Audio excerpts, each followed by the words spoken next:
Greetings, my friends.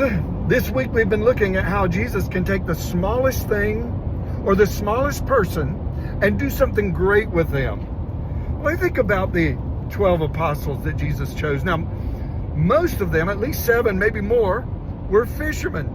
There was one that was a political activist, Simon the Zealot. And then there was Matthew, the tax collector. Many people looked at them as sinners, and Jesus chose them. And these men he poured his life into, and they became great. Now we know that one betrayed him, but Jesus used those that were willing and used them in a mighty way. In fact, 3 of them, Matthew, John, and Peter, wrote books that we have in the scripture.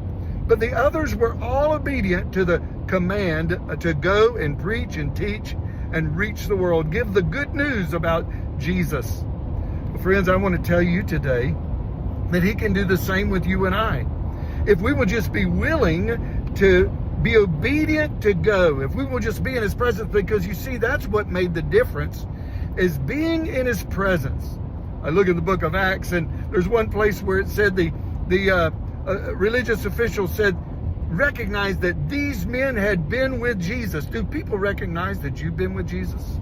Then there's another place in the book of Acts where it says, those that have turned the world upside down have come to our city. Friends, are we turning the world upside down? Listen, you may say, well, I don't have gifts. I can't do that. I'm just a little person from out in the country, perhaps. I'm going to tell you, if you will give him your life, if you will give him everything, he'll make something great from your life and use you in ways you can never imagine.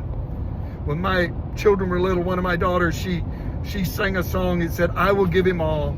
I will give him all. If all is what you ask of me, I will not withhold. And friends, that's exactly what he wants from us.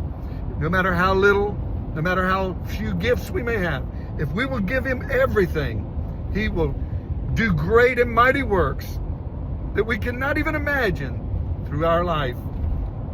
I encourage you to do that. Well, listen, you have a wonderful, wonderful weekend, and we'll see you back here again on Monday. Bye-bye.